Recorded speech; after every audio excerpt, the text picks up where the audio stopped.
Brussels boss Ursula von der Leyen is under pressure to announce that crunch EU-US talks can go ahead after they were thrown into doubt by the French fury over the AUKUS submarine deal. The European Commission president was told she risked losing a number of hard-won concessions if she pandered to French President Emmanuel Macron and cancelled the so-called Trade and Tech Council meeting.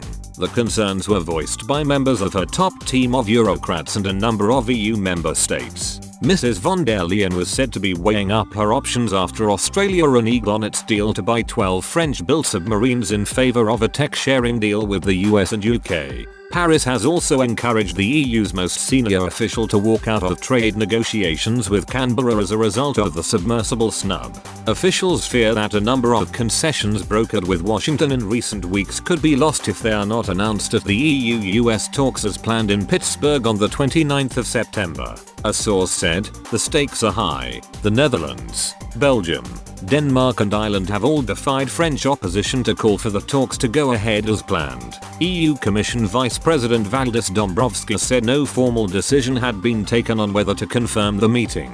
No operational decisions were taken at the college meeting concerning this topic, the EU's trade chief told reporters. He added, "The president has expressed the college's position very clearly in her media interventions. We stay in solidarity with France and we consider that the US and UK and Australia are our allies and friends, and it's important that allies and friends are talking to each other and open to discussing also problematic issues." France responded furiously to the announcement of the AUKUS military pact between the UK, US and Australia. Paris recalled its ambassadors from Canberra and Washington and lobbied the EU to cut ties with the two countries. The anger was a result of Australia cancelling its £48 billion contract to buy diesel-electric submarines from France. But Mr. Macron has since agreed to return his ambassador to the US after a phone call with his US counterpart Joe Biden. The US president vowed to keep Paris in the loop of key future defense decisions in the Indo-Pacific region.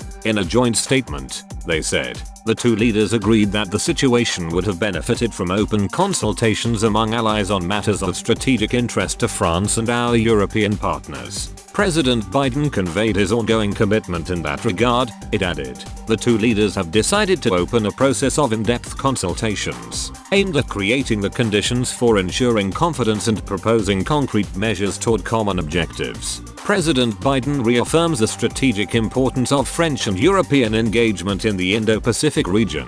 It came after Prime Minister Boris Johnson told Mr. Macron to donner-moi un break, "Give me a break." After days of French fury, he said the French president needs to get a grip and calm down about the military pact between the UK, US and Australia. Despite Mr. Macron's diplomatic onslaught, Australia and America have shown no signs of reversing their decision to work together on building nuclear-powered submarines. Alongside the UK, they will focus on military capability, separating it from the Five Eyes intelligence sharing alliance, which also includes New Zealand and Canada. While Australia's submarines are the main plank, AUKUS will also involve the sharing of cyber capabilities and undersea tech. Mr. Johnson has admitted he has not yet discussed the deal with Mr. Macron yet. Speaking to reporters on the train traveling from Washington, D.C. to New York, Mr. Johnson said, "We love the French. It's just one of those things. There are no easy ways of having these conversations. It's a very human thing to delay the conversation until the last possible moment. I don't know if anyone has been in that situation in their emotional life, but it's very human to put it off."